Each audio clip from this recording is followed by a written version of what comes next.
NASCAR may be one of the toughest sports out there in America, with drivers racing over 200 miles per hour, lap after lap, inches away from each other, and mistakes could happen at any moment.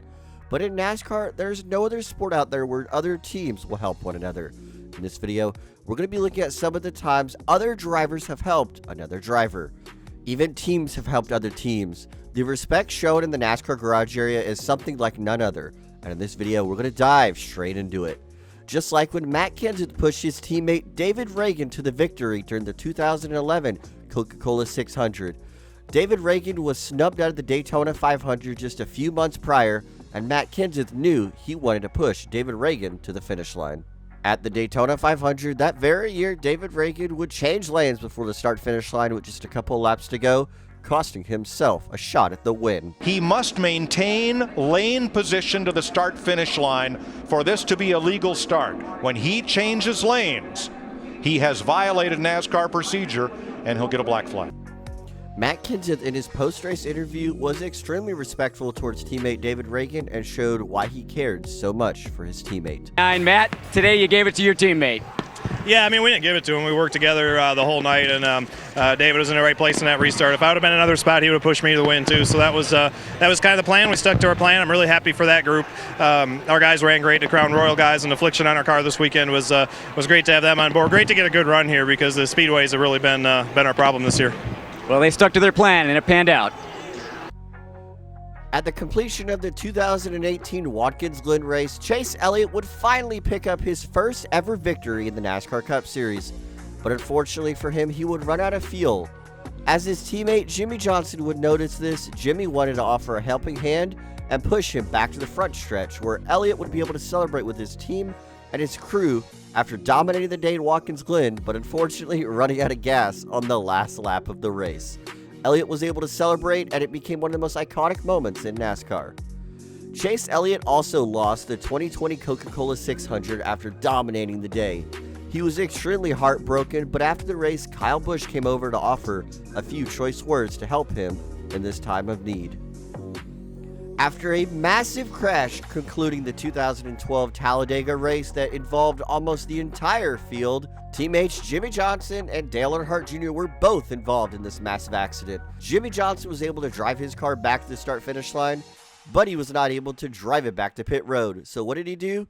He asked Dale Jr. to give him a ride, and Dale Jr. gave him a ride back to the pits in one of the coolest ways possible.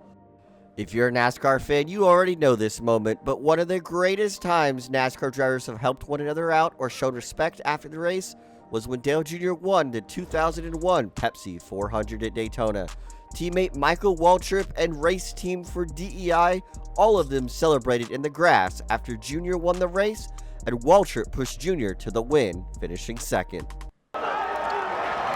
What a finish at Daytona. Dale Jr. on top of the car in the infield. The 1998 Daytona 500, when his father finally won the Great American Race, he threw the car into the grass doing victory donuts. Everybody joining in the celebration. That's Chocolate Myers. Storybook ending. Oh, this is great. Come on.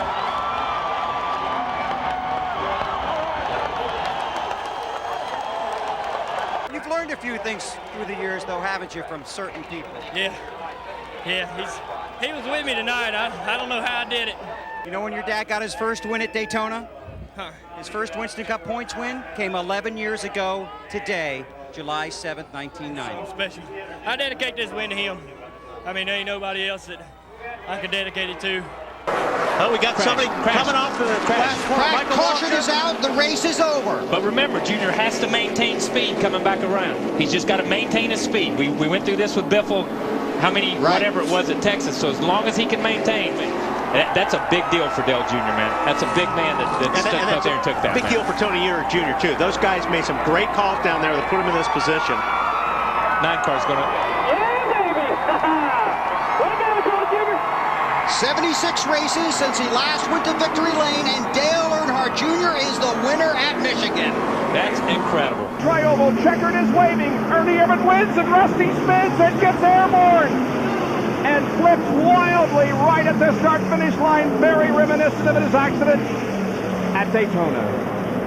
Oh, man. Well, Ernie Irvan with a big win, Bob. Oh, and this is the ultimate in sportsmanship and concern for your fellow driver. Dale Earnhardt has driven down to the scene of Rusty Wallace's accident. He has gotten out of his car and he has come over to see if he can be of any assistance to Rusty, and if not. Dale Sr. is one of the most aggressive drivers ever in NASCAR. He will wreck you and dump you, but most of the time it's never intentional. On accident, one time he flipped Rusty Wallace over at Talladega, creating a violent crash. And you know who was one of the first people to his race car? Was Dale Sr. Dale Sr. felt so bad he wanted to offer any help he could to fellow competitor Rusty Wallace. The amount of respect they had for one another is something so amazing. We've got to get through 2 and 3 on the first lap. Ricky Rudd gets the jump. He's the early leader. Oh, trouble! Steve Park is off into the infield. Another car valve over on his lid. It's Park and Dale Jr. Terrible crash.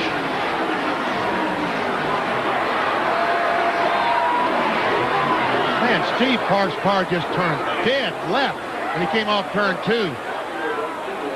Junior's running to see his teammate and see if he's okay. Getting off into that wet grass wasn't going to do anything to slow those cars down. Caution is out. Ricky Rudd will lead the field back to the yellow.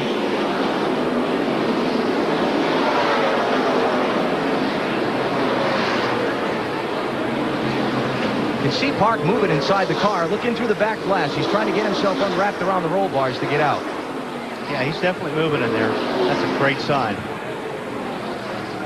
The car hit that inside guardrail, which is a guardrail instead of a wall. Now, Rusty Wallace got a piece of it.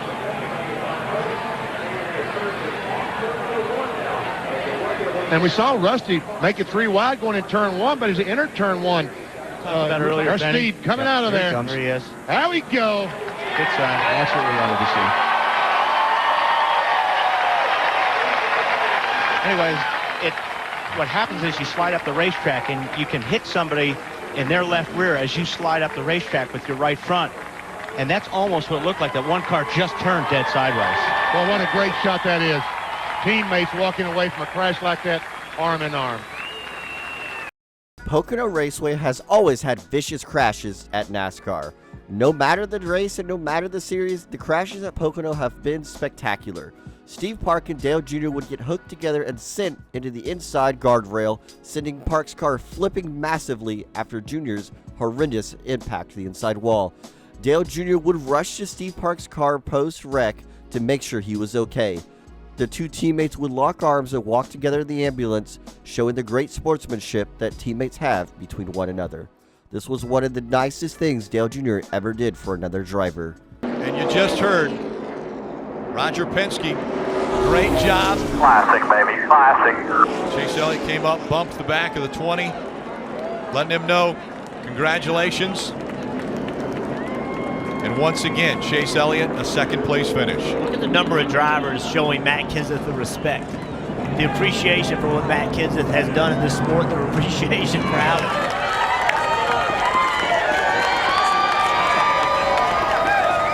Jeff, you mentioned it, the respect that the other drivers have. And potentially his final win, unknowingly at the time, Matt Kenseth claimed his victory at Phoenix. There were so many drivers that came to congratulate him because of how respected he is in the garage area. This little guy didn't get an autograph, so he's coming in, he's going to get him an autograph. How cute is that right there?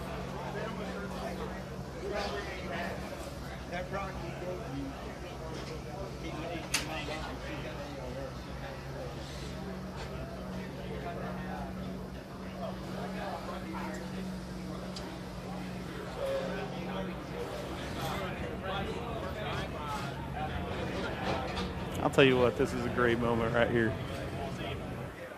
Tears streaming down from a little boy's face, and Dale Earnhardt Jr. making a difference here in the garage area, and putting his arm around little boy and making sure he has a good experience here.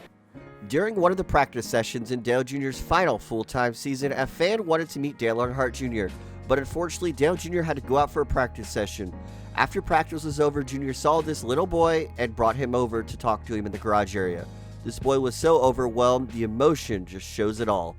This proves why Dale Earnhardt Jr. is one of the nicest guys in the garage area, and still to this day. After a massive accident triggered by Noah Gragson in the NASCAR Xfinity Series, Brandon Brown had a vicious impact and obviously had the wind knocked out of him. Fellow competitor Mike Steiner rushed over there after the accident to make sure he was okay.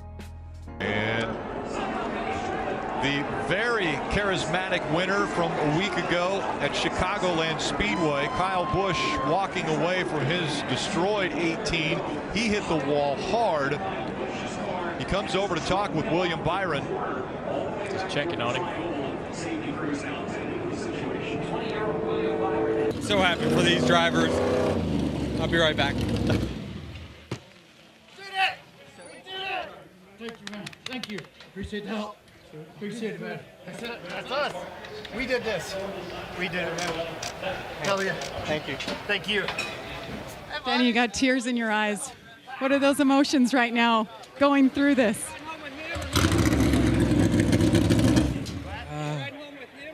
I'll take them. Party on the Denny Hamlin plane tonight?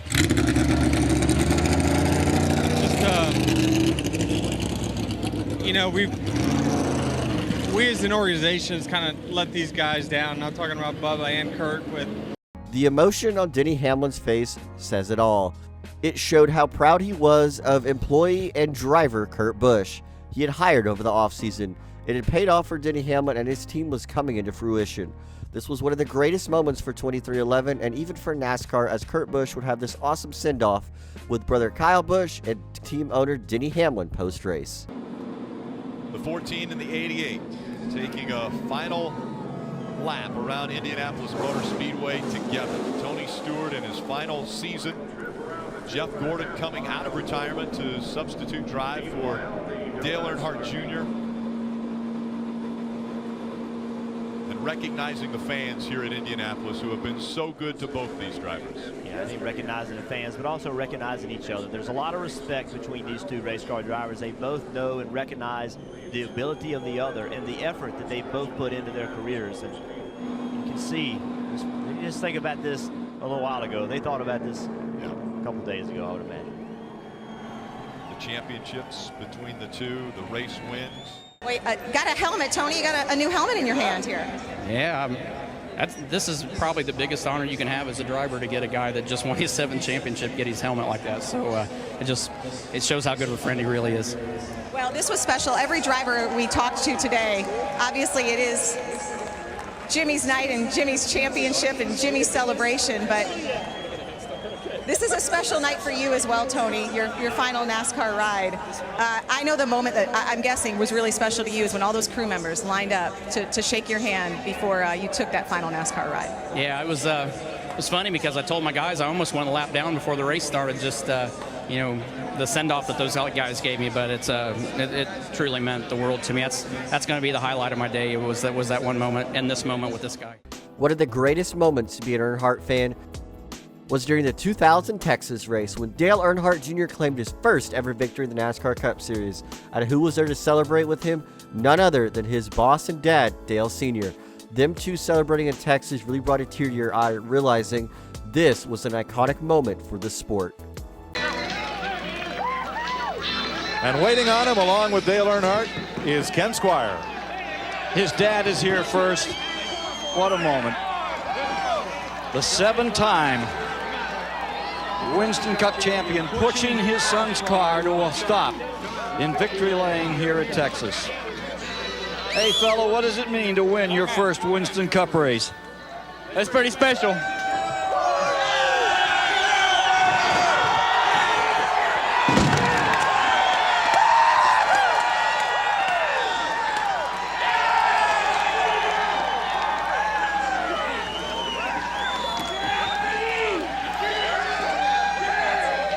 Dale, you seem more emotional than I've seen you win all your victories. Hey, man, come on, come on.